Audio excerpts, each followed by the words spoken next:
Hello साथियों, नमस्कार। कैसे हैं? तो आज हम लोग घूमने आ गए हैं कुतुब मीनार कॉम्प्लेक्स।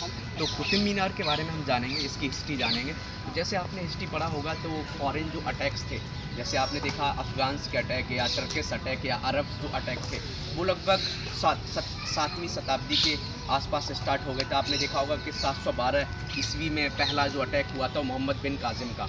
इसके बाद महमूद ऑफ गजनबी आया, फिर इसके बाद मोहम्मद गोरी आया। मोहम्मद गोरी किसको लेके आया था? कुतुबुद्दीन ऐबक को लेके आया था। एक तरीके से कुतुबुद्दीन ऐबक उसका गुलाम था।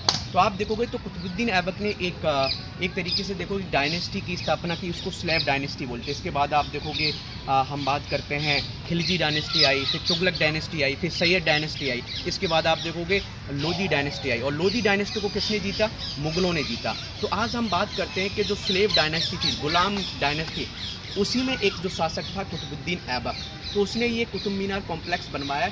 और ये सबसे बड़ी बात क्या है कि आपके एग्जाम में पूछा जा सकता है कि जो कुतुब मीनार कॉम्प्लेक्स है ये वर्ल्ड हेरिटेज साइट है। क्यों है? यहाँ पर कुतुब उल इस्लाम मस्जिद है, यहाँ पर आयरन पिलर भी है, यहाँ पर कुतुब मीनार भी है। तो ये सब हम एक्सप्लोर करेंगे। तो चलिए चलते हैं, एक्सप्लोर करते हैं।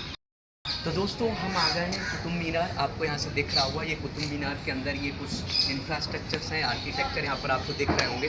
तो अभी हम आपको दिखाते हैं कि कुतुब मीनार कैसे है। तो ये सब जो हम कॉम्प्लेक्स की बात करें तो आप जैसे चलोगे तो यहाँ पर बहुत से आर्किटेक्चर्स आपको मिलेंगे। तो कुतुब मीनार आपको अभी फुल दिखेगा कैसे, ये देखोगे कि ये कुतुब मीनार कॉम्प्लेक्स के अंदर छोटे छोटे आर्किटेक्चर्स यहाँ पर हैं।